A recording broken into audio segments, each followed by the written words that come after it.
GUDREN. Gudrun Dean. To be more bloody specific, Lieutenant Gudrun Octavia Dean. Ex-commissioned officer turned mercenary. Why is it you still insist on vexing my spirit? How far back was it? 1975. A cold November morning. I had a sacred duty towards the repatriation of 6 of my own men. On such occasions, and in my time there had been many, I would be unfailingly ambushed by the same clutch of feelings. Grief, pride, anger. I never quite knew which order of priority I should have given to each. But on that morning you arrived. In a crude, makeshift coffin, a soldier fallen from grace. I was totally incensed. Totally. You had been on some mission or other. Command had you flown home in secrecy, the only occupant of a Hercules transporter plane. God Almighty, we were suffering military cutbacks, and you, a defector, were given that kind of priority. A directive from Number 10. We shoved you in some corner of the holding bay, but then your mother arrived, your distinguished diplomat of a mother. She demanded to see you immediately, regardless of your ruined state. The army knew her husband, your father.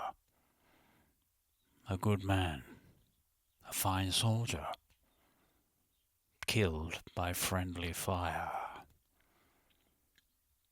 An example of how terrible irony can do one a favor.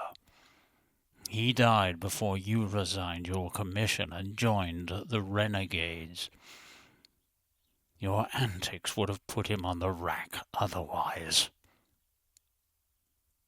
With my heart squeezed to nothing, I remember sliding the lid off your wretched coffin and retreating into the shadows. And there having to politely remain and listen to your mother's lamentation.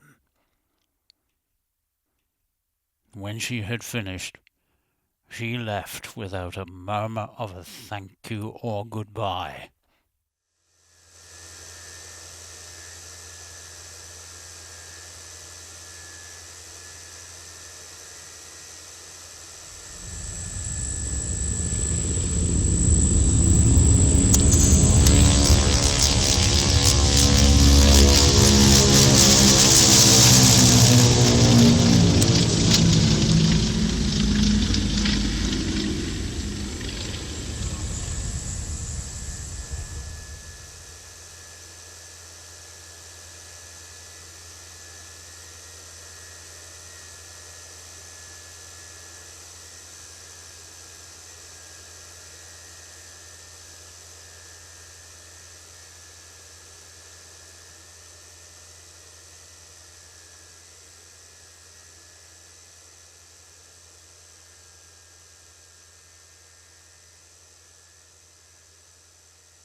No flag for you. No grand cortege. No gun salute nor bugle call. Dear Gudrun, dearest daughter.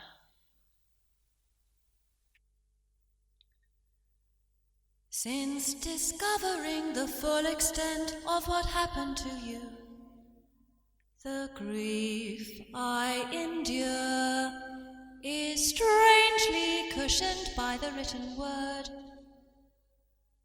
I have learnt that literature that speaks directly to the soul can alleviate despair. Reading some of my favorite passages from Paul Verlaine in part has accomplished this, although when I was a young woman, it was the poetry of his lover Rimbaud who enthralled me.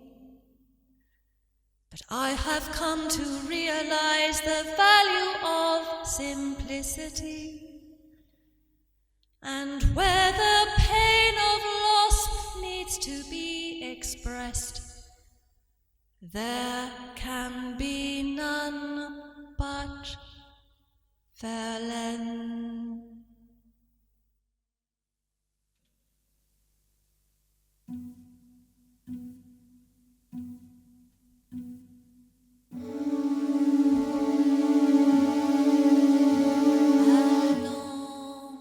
Mon pauvre cœur, allons, mon vieux complice, redresse et peins à neuf tous tes arcs triomphaux, brûle un encens ranci sur tes autels d'or faux. Sème de fleurs les beaux paillons du précipice. Allons, mon pauvre cœur, allons, mon vieux complice.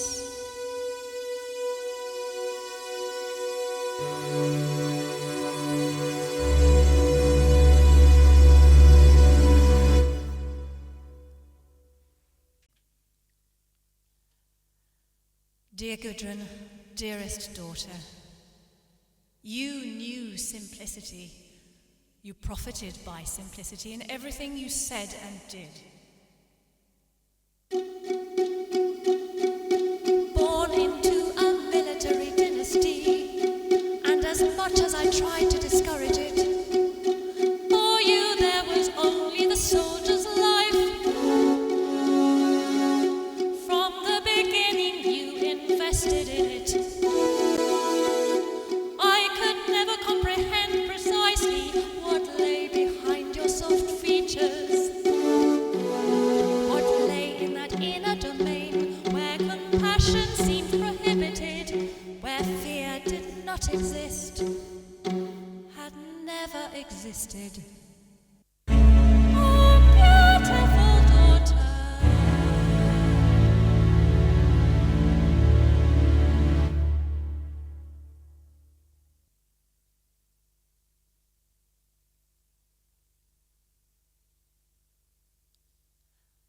you were admired and suited by so many, and would you allow yourself the pleasure? Your celibacy was fixed like a martyr's heavenly gaze, but when it caught the eye of a young mercenary, it was the world in your palm, was it not, my darling? Dear Alexander, you spoke of him as if he possessed the stigmata. Dear Gudrun, dearest daughter, now you have left me something preordained, I suppose. The same went for your father and his father before. A stubbornness, one that does not allow you to lose face with oblivion.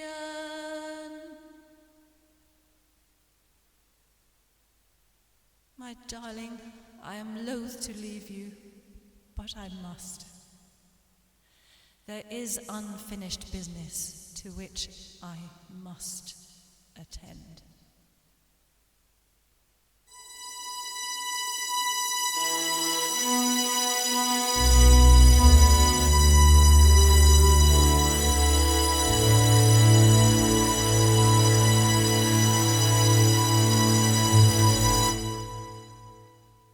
Indeed there was unfinished business.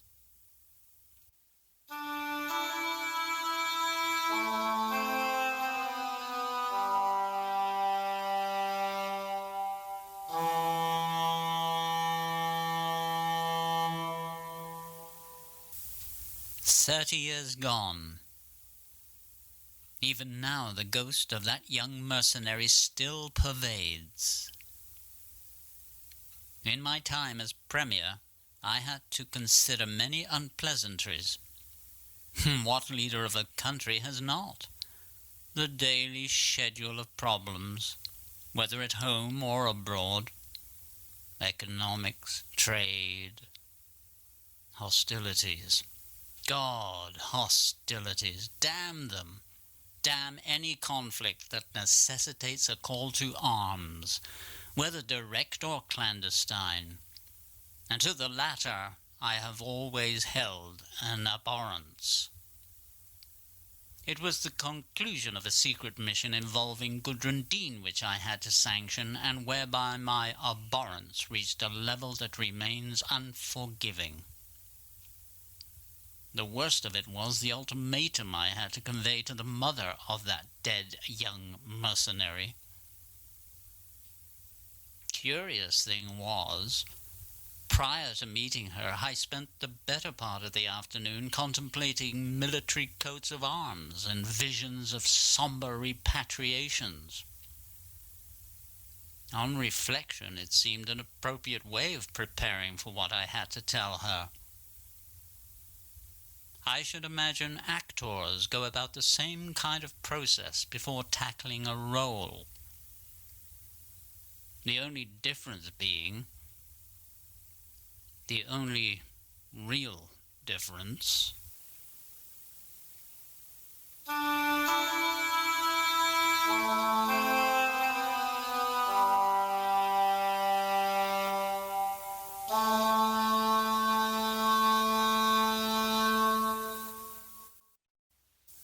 and so she arrived at number 10. Apart from a brief platitude of condolences, there followed a rather testing half hour. I got to the point very quickly.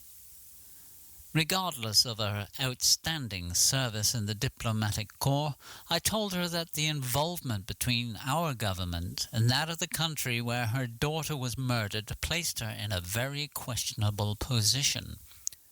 Why? Was her natural response, so I explained. It was an amalgam of her position as a high-ranking diplomat, known in many prominent circles, her notable military lineage, her grandfather, her father, and her late husband, soldiers all, distinguished, well-known and respected. But then, her daughter, a renegade, a turncoat involved in activities unbecoming of our great nation. Taken in its entirety, I explained that Morgana's position did not sit well on the side of the present government. Her response came as a bitter recognition of what I was asking her to do. She acknowledged it in a bare whisper. I must fall on the sword of my daughter's making. Following an interminably long silence, what then transpired became for me time out in purgatory. Whether in a state of disgust or sorrow or both, Morgana began to explain the treatment that her daughter had been subject to.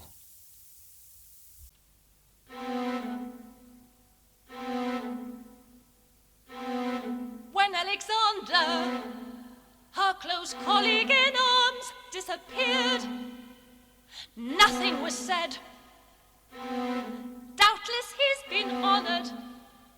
his core.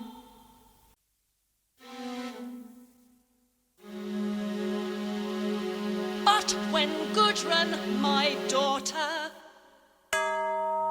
child of a notable British military family, when she disappeared, so much excrement hit the fan, your foreign secretary was obliged to turn whitewash into high art.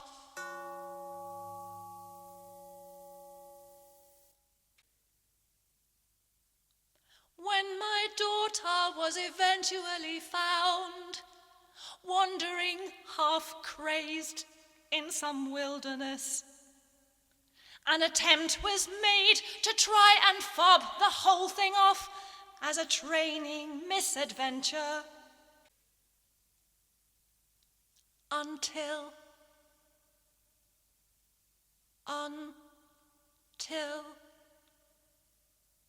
the rumors became too vivid to ignore.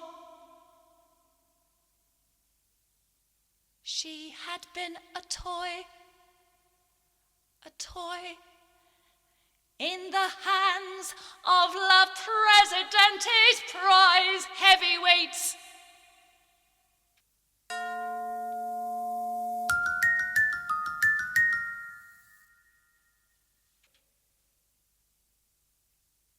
The medical report was classified, but a well-fingered copy got into circulation. Oh, she had been prime sport. Fractured bones, severed tendons, multiple contusions, etc., etc. My daughter had been bled, white as kosher lamb.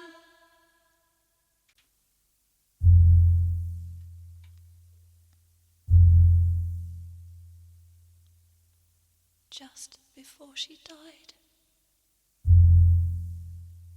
she miscarried. She miscarried a half-formed abomination on a hospital sluice room floor. Along with everything else, what blameless creature had they used?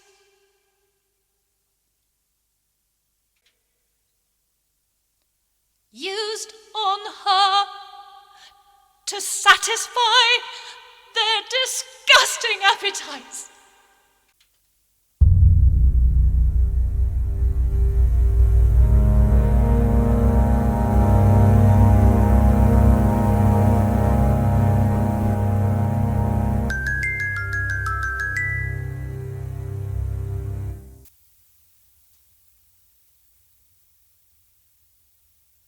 I uttered some ludicrous words. Morgana cut me short. Following another interminable silence, the idea of retribution was raised. Revenge, that discreet art of the English. It is patient, she whispered. It waits behind a special veil, a veil that obscures a type of vengeful malice so noxious even the gods look on with unease. My God, her bitterness! It belied the compassionate woman I had always known. I excused myself then, leaving her to her dark reveries. We never met up again.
have resigned my commission, Mother. The army will not allow me on the front line. I am now independent. Since meeting Alexander, my life has become fulfilled. I can never divulge my missions to you. But remember this. I am still a soldier. I remain in the hands of fortune, be it good or ill.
It was here, Morgana. Here. Barely 1 week ago. You and I had just returned from the interment of my granddaughter when you told me you were going to the very country that stole her life. You were going to request an audience with a woman whose bloody regime claimed the life of your only daughter. To do what, for God's sake? Grant some sort of absolution? To her, to Gudrun, to those who defile us. It was Gudrun herself who once told me of a mercenary, one who had made enough money before his 25th birthday he could have henceforth kissed a working life goodbye. Your daughter's face glowed in the telling. Think on that. A lifetime's leisure paid with murderous indifference to the human heart. Like you, Morgana, I was a soldier's wife, and I had always been disgusted by those who defiled their proper calling, defiled the honorable, the flag, the just war.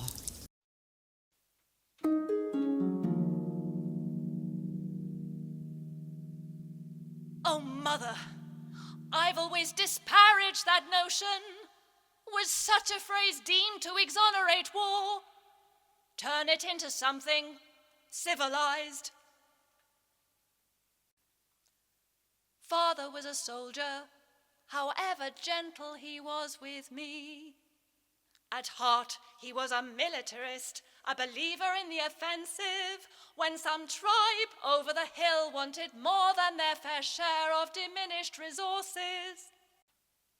Yes, Gudrun became absorbed by the soldier's life. It was inevitable that she accepted a commission, like her father and her grandfather. She had this overwhelming desire to experience frontline combat. But our regular army will not allow women at the vanguard of military action. For Gudrun, it was something fundamental that had to be fulfilled. And the voice of Alexander beckoned.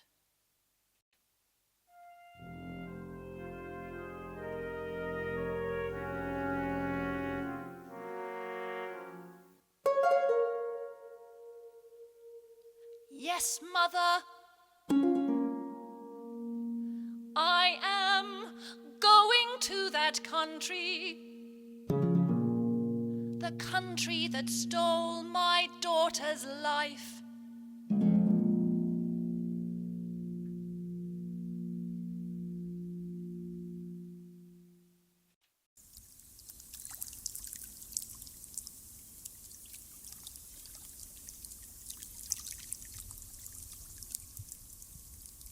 You never made it absolutely clear what your purpose was for going.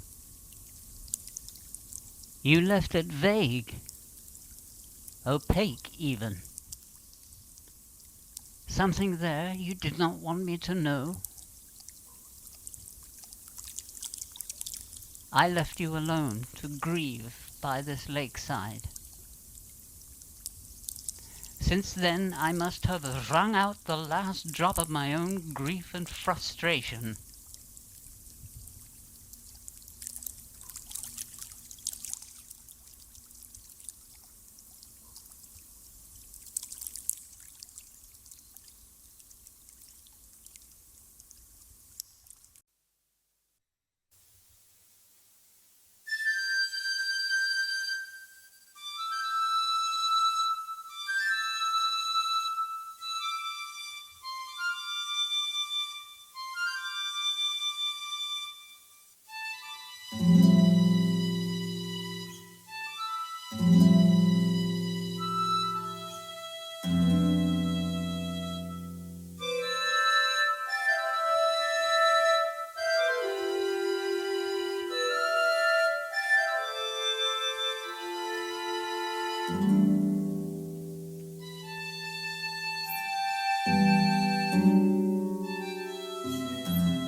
So Morgana came to see me.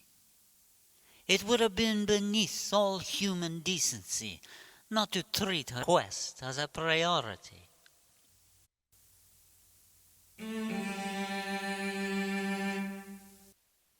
I deeply regretted what happened to Gudrun. I told her it was only after Gudrun's death that I learned of her mission. The group who hired her and her mercenary associates saw this as the only way to change the oppressive regime they believed was being enforced by my administration. I told Morgana that was false. The truth was, her own government hired Gudrun and her merry men to turn the tides of business in Britain's favour, trading arms while using the UN as a front. God, the duplicity! And yet even us, right then, Morgana and I were indulging in bad faith. For we both realized the true underlying motive behind our meeting.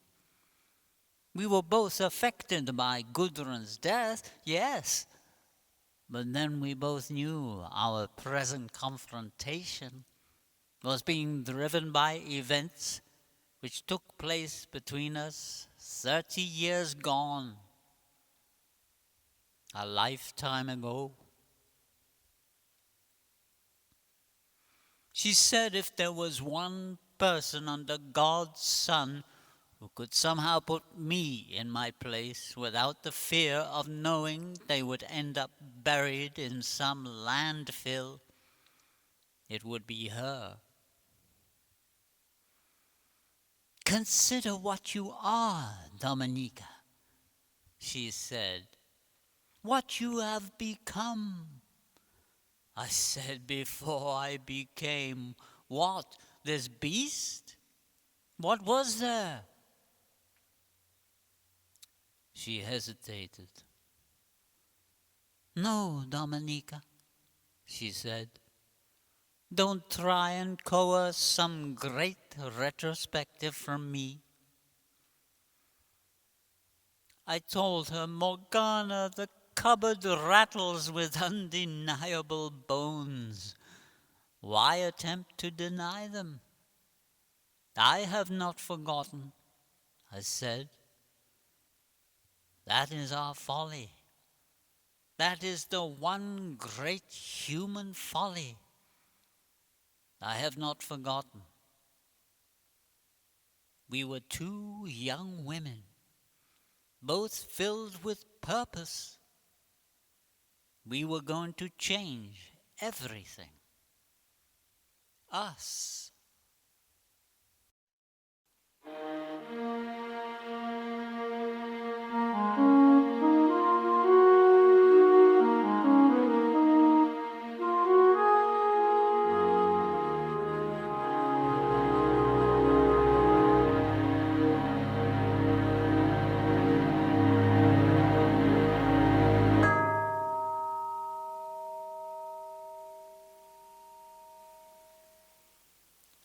For a while, we were that way.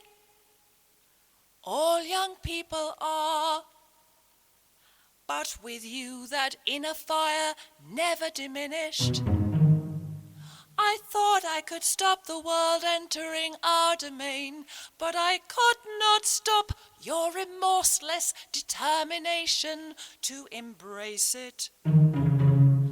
When our plans ceased to tally, the rift in our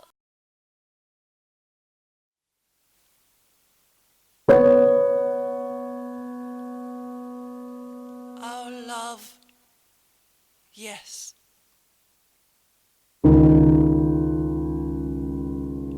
Our separation revealed to me how barren this world could be. ordinary world had become tiresome. But out there, in the opportunist firmament, constellations were waiting to be seized. By terrible ambition, you rose. You kicked aside anyone you thought was out to impede you, including me.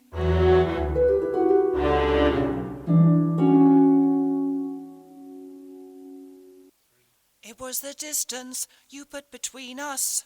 It was that which galled. Nothing could fill the emptiness left over by your disaffection. Nothing. Nothing. There was a world for us beyond that place. Constellations were waiting to be seized. And us? I told her, one could not call it fortune, Morgana. Avarice called. She hammered on our door, and helplessly we let her in. She never left. She never will. No more words, Morgana. Go home. Home.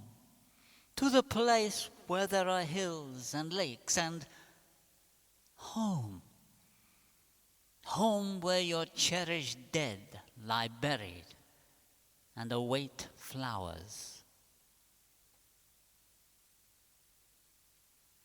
She asked of the dead present here in this room. I said, no worries. You know yourself. In this country, the dead are easily disposed of.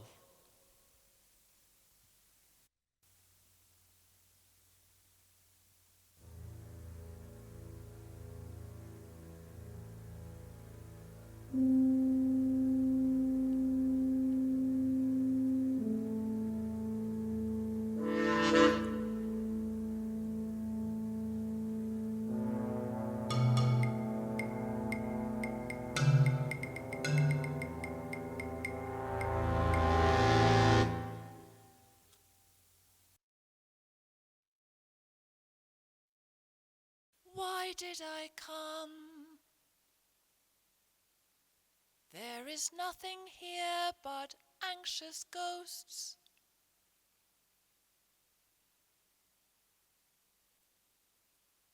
Where once was a girl so determined, now lives this woman who is undermined by things undeserved and incomprehensible.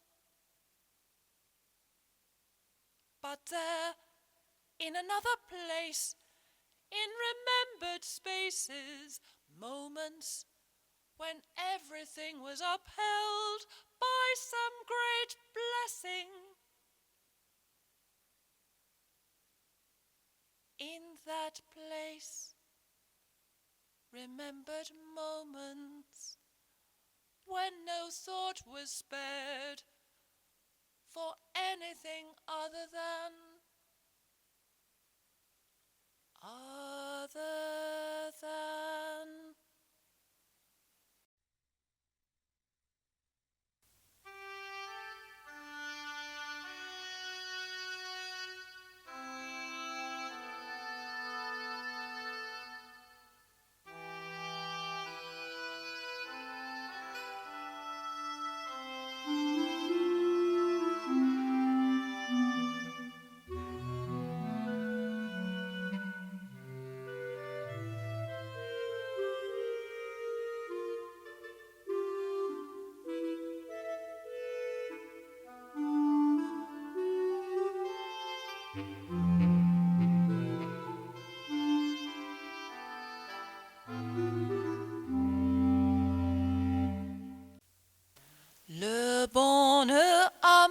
marché côte à côte avec moi.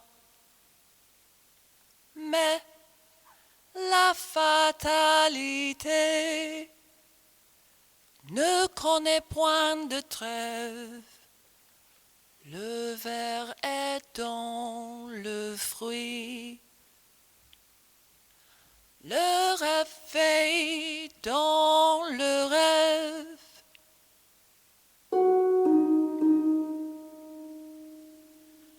Et le remords est dans l'amour, telle est la loi. Le bonheur a marché côte à côte avec